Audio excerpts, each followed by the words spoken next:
Well, hello everybody. Jeremy and Anna are back again for another Climate Microdose. Except for this one.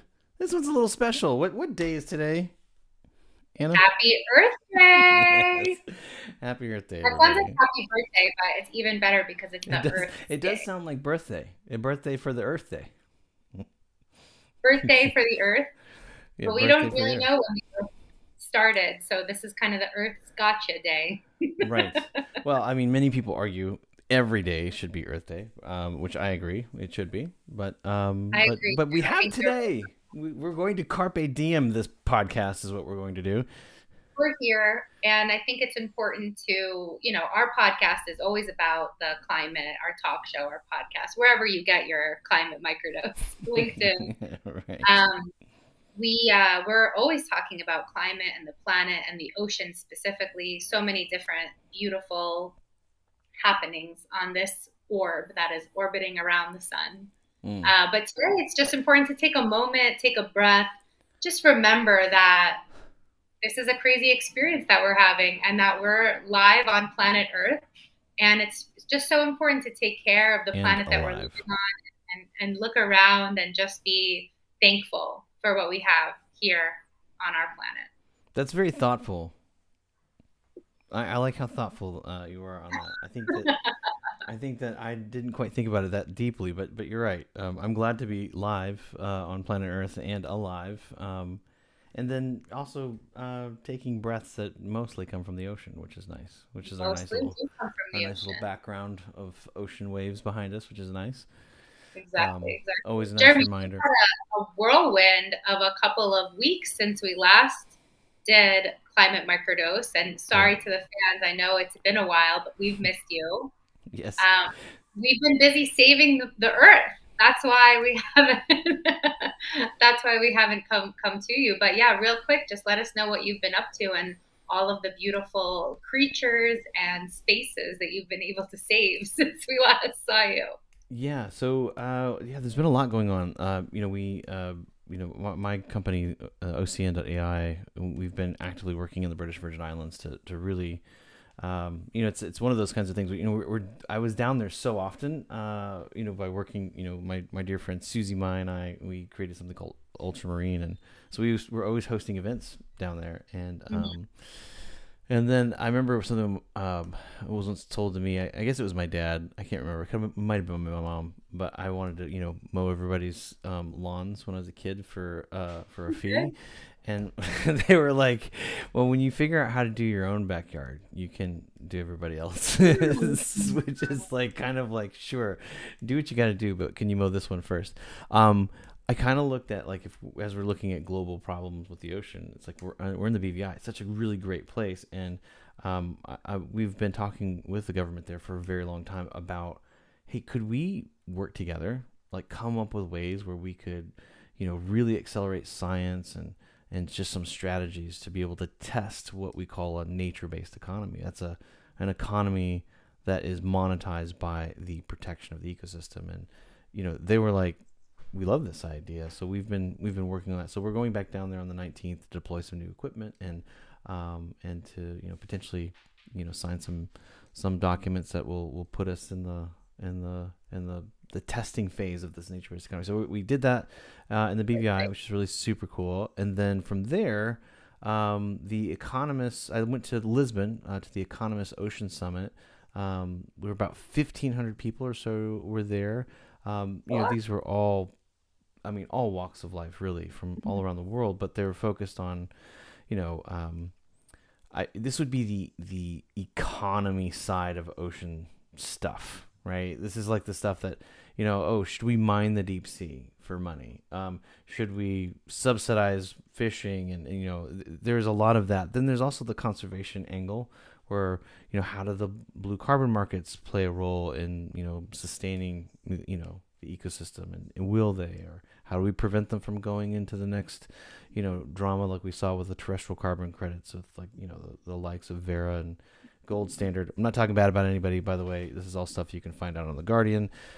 So that was really interesting to really kind of network with some of those folks and really kind of get some FaceTime, because I think it's also, and we all do Zoom calls, but it's really powerful when you can sit down with somebody and really understand some of these things. I always walk away with kind of like a heightened sense of, of something that maybe I didn't even look at or understand before, and now I've got something new to kind of study. Um, Totally. I feel like so I'll read a byline and I'll be like, okay, understand, this part of the ocean is suffering, or sea turtles are having this experience. And then I'll right, just move on. But when you really meet somebody and that byline becomes personified and they're like, this is what it means to me, my family, this is what it means to our community, it really hits home. Story is the most powerful tool we have. And if yeah, I say, this happened to this group of people, I feel one way, but if I meet just that one person and they explain it to me, it just hits home so much deeper. for sure, for sure. Got to run into Carlos Duarte, who is in Lisbon, who Cool. he's the father of the blue economy. I mean, you want to talk about a wealth of knowledge. This guy's amazing. And on in the BVI on our sailboat, we had Ralph Chami, who was a former director of assistant director of the International Monetary Fund. I mean, just learning how these folks just really take a concept that we thought, we never even thought of, or looked at it in a different way. I mean, this is the thing that I think is really important about in-person meetings. It's like, part of me is like, I really wish we weren't spending the carbon footprint, but I also think that we're reinvesting our carbon footprint to try to build something much better, as opposed to just, going on fun vacations. So it was just really eye-opening. And then from there, I left from Lisbon. I went to Monaco. um, uh, Prince Albert's Foundation. They do a Ocean Week there, and Mm. I found myself on a panel about shipping, and I thought, why am I here? I know nothing about shipping. Well, you know about the And ocean, and you need the ocean to I, have the yeah, I'm like, buoyancy's a thing for those guys. Apparently, they really like buoyancy. No buoyancy in shipping is no no bueno. bueno. We did it at the same time. That was great. Um, No privacy, no bueno. Hashtag it. Put it out there. yeah, It's true. yeah. Anyway, so I sat there on this one day. Some really awesome human beings. There was some folks from Hub Ocean. Ronald Tardif from the World Economic Forum was also kind of moderating that kind of that brainstorm. But we talked a little bit about some of the technologies that are out there to reduce emissions in shipping. Yeah. So, anyways, that was great. And then there were also plenty of other things. It just turned out that there was an Explorers Club event in Monaco, and I kept Oh, seeing on my social media that people were like, "Oh, hey, I can't wait to see you in Monaco." And I was like, "Oh, you're coming to Monaco? This is great!" And I thought it was for the Prince Albert's thing, and then I realized that there was actually an official Explorers Club event in Monaco right I didn't know afterwards. that. I didn't either, and apparently it's because I don't check my email. As I did a quick search, I found all the emails in my inbox. I was invited, but I clearly just don't read them like I should. So I will promise to be better at that. But that was really great because I also got a chance to see the other side. So you've got these, very finance-driven people, and you've got the conservation-driven, and then now you've got a whole new subset of people who are looking at the ocean from an exploration. Like, what don't we know? And that to Mm. me is so exciting because, then I was just in New York, came back last night for the Explorers Club annual dinner. And that's another place where, I had a woman that I walked up to. She studies wasps. And I was like, okay, so I don't like wasps. I think they're annoying. They're ugly. And she's like, no, no. She didn't have that voice. I just gave her that voice. And I was like, they're ugly and they sting and I don't We want need them near everything. me. I know, Biodiversity but is really important. sure. But I just said, when I see them, I want to kill They're, them. they're your least That's favorite. what I'm thinking. I see wasp, I think death. That's I hear you. what's next. I hear you. They're not cute. They're not the No. bunny rabbit. They're not. And so I said, so I don't think that they're biologically viable, and I would like you to convince me otherwise. And so she goes into this long discussion, and she told me, she was like, wasps are actually nature's pest control. You could actually put them around an agricultural setup, and they'll fly out of their hives, and then they'll go and they'll kill all the bugs, so that you don't have to have all these pesticides spraying on the foods. That was Wow. one cool thing. And then there was also the little mud daubers that they call them here in Texas. They make these little Like the homes. little hive that they make. Yeah, those apparently have like certain proteins and things that we could, I mean, not that I'm gonna eat it, but like you could eat it, and some cultures do that. I know it doesn't sound very. Hey, would you like a mud pie? I'm No, I just don't. scared to Yeah, like touch it if I'm gonna eat it because they're like gonna come out and get I know. I know. I have like so many like almost like arachnophobia fears related to touching Yeah, said they're very nest. scary. They're very, Yeah, we have a couple of those. What do you call them? Mud huts. yeah. This is what I'm talking about. We have a couple of those on the Gross. house estate, and I'm just like, just leave it. Don't Well, touch and it. then Let I it get the be. Explorers 50. I don't know if you can see this. I get the Explorers 50, and you have this really Oh, she's on lovely the front. lady who just doesn't care. No, this is not her, but this is another one. She's just like, hanging with the bees without a suit. Like, this is madness. I would never do that. I have my little brother, when he was maybe in first grade, was Hmm. told, don't worry, with the bees, he won't hurt you. And the bee lands on his lip and crawls in his nose. I'm not making the story up. It sounds like a total made up story. And it wasn't my experience, but that experience freaked me out.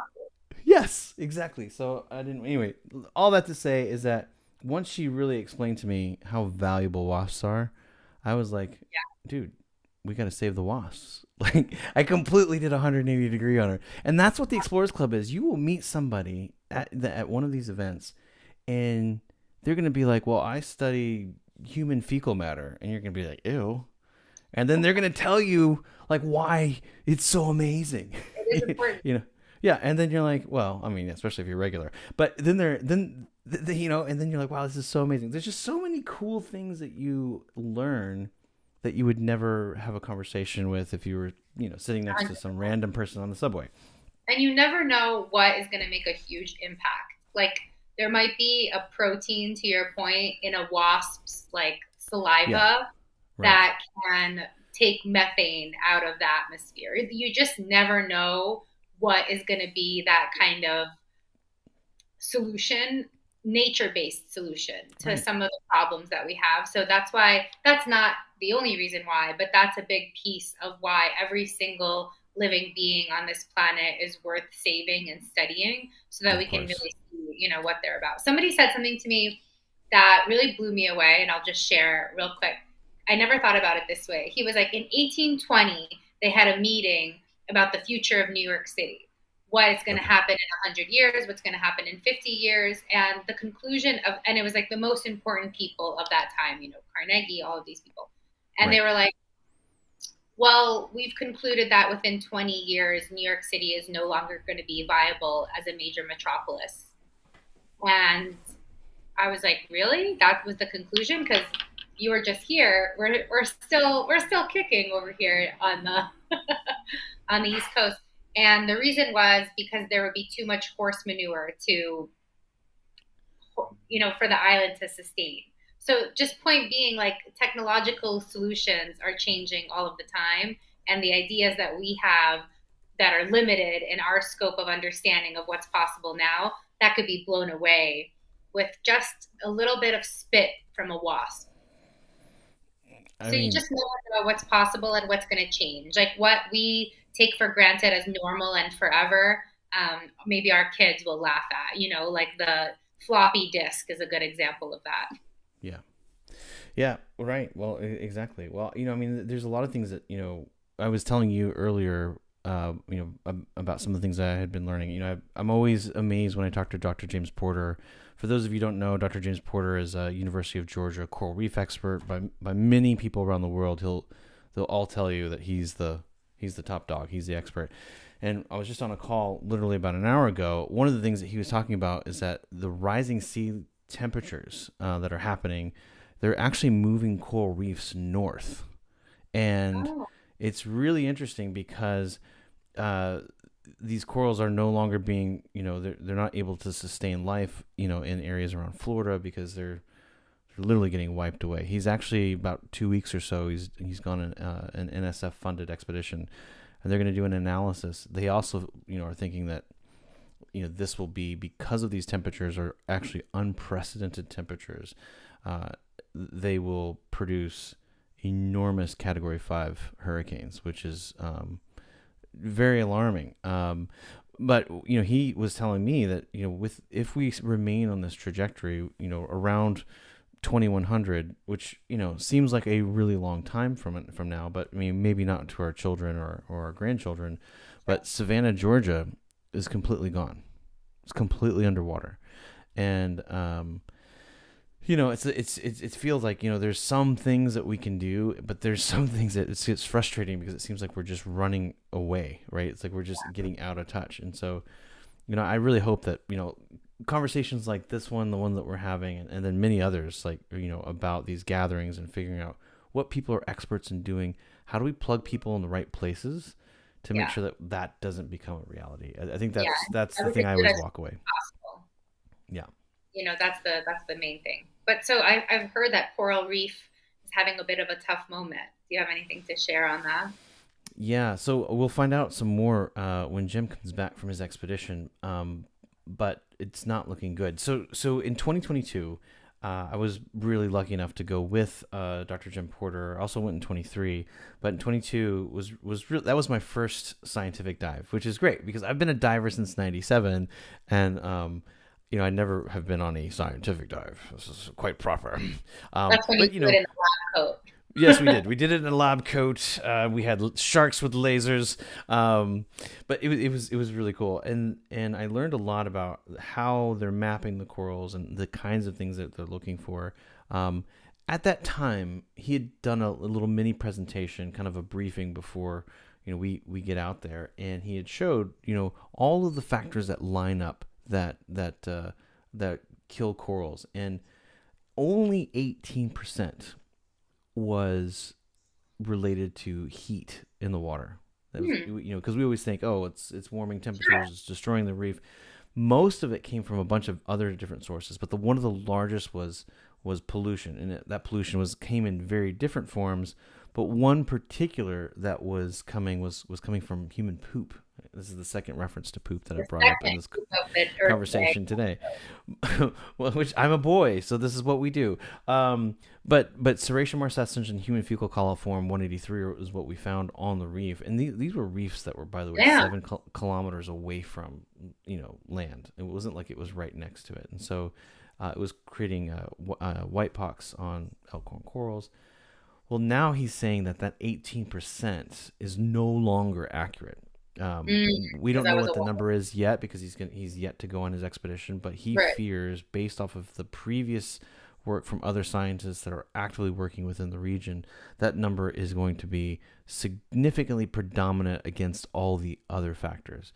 So it's we're being surrounded at the moment. We've got all of these factors that are harming corals, and I mean, the sad thing is that there's little that can be done about it, but there are scientists that are actively working on understanding different types of species that are extremely resilient to all of these factors. Of course, if we're putting poop in the water, third reference, we need to stop that. That's how I'm going to get the audience to laugh. I'm just going to say poop a bunch of times. Is that the result of like a broken septic system? Like, how does it get in there?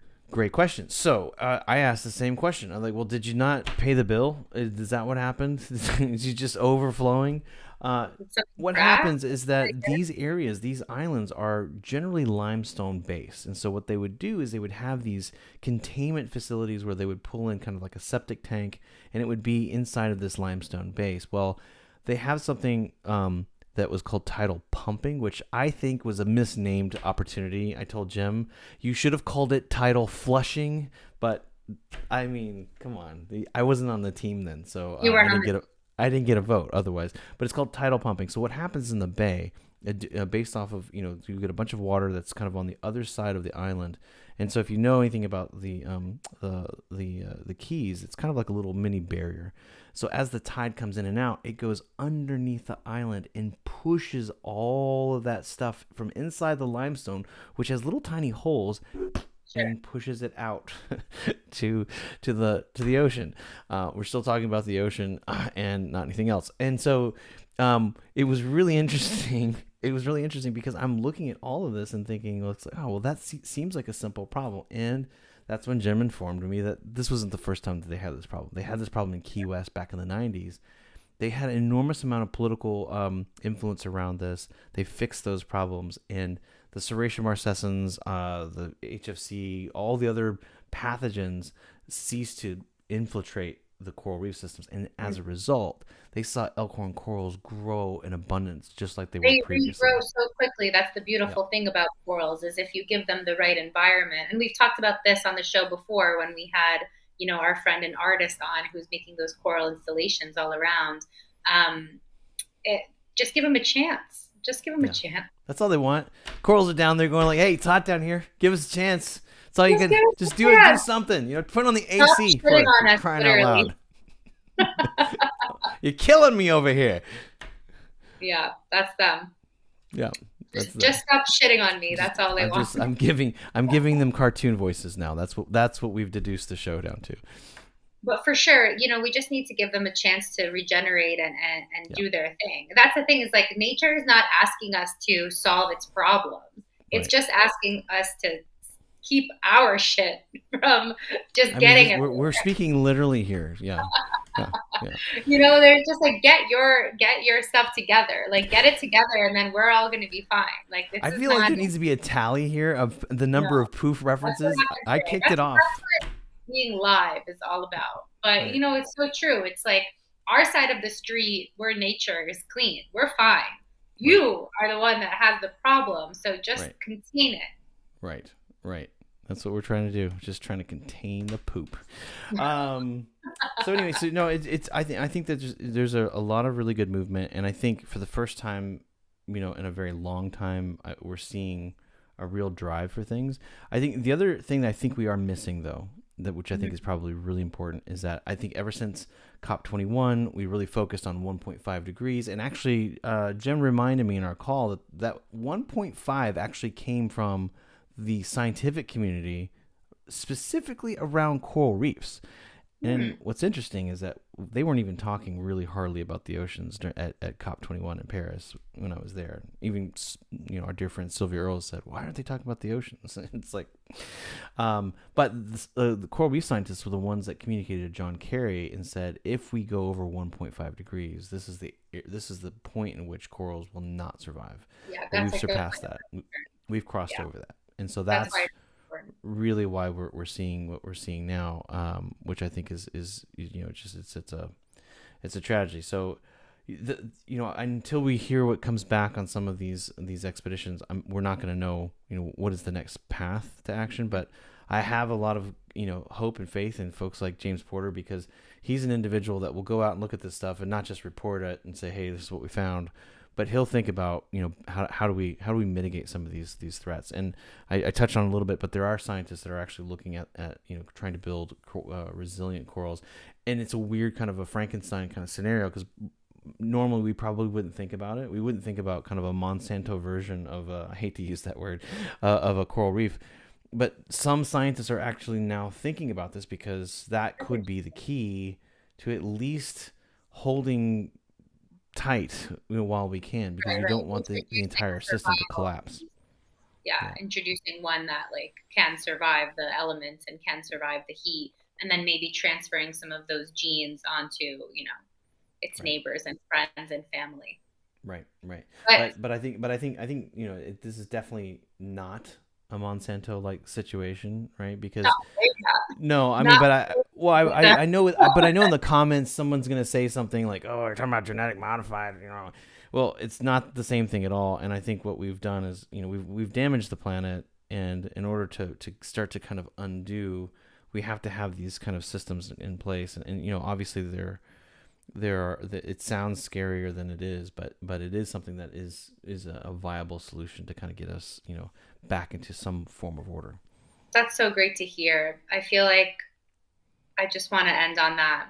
There's hope. That's all that we need. It can be really tough to just read article after article and statistic after statistic about how there is no turning back and we're at a bad place, especially for us, you and me, and this audience that love the planet so much. And all we need is a little hope. And, just like Dr. James Porter and some of the other great explorers from the Explorers Club, they're just out there trying to find viable nature-based solutions. And that's all that we can do, from our own lives to some of the work that we're doing. Nature has the answer. And we just need to listen. We just need to listen, guys. Come We on, are you listen. listening? Let's listen. Just put your ear on the ground and see if you can hear anything. Or your feet. That's my big Earth Day recommendation for Oh, everyone is to put your bare feet on the ground. I just came yeah. back from earthing in the park and I felt a lot better. So I'm excited about Just more watch out earthing. for the tetanus needles and then the other things that are out there in the park. If you're in New York City, Not that you really bad. look at the floor before you do that. Not that bad. It's not that bad. But yeah, definitely look before you earth. Right. But Look before you. That should be a T-shirt. that should be a t-shirt Right. for sure. All right. Sustainable, It's great organic. that we could do this. It's really good to get back on with you, Anna. And For sure, you do. I'm so glad to hear about all of your adventuring and pirating and sailing all around the world. Oh, our speaking of sailing, our friend Tez is going to come up to land quite soon, right? That's right. So for those of you who don't know, a good friend of ours, Tez Steinberg from United World Challenge, decided like that he was going to row across the Pacific, as you do, and he left. He did previously. He did California to Hawaii, then he did Hawaii. He's doing Hawaii all the way to Australia, unassisted solo rowing To Australia in a rowboat. I just in a want to rowboat.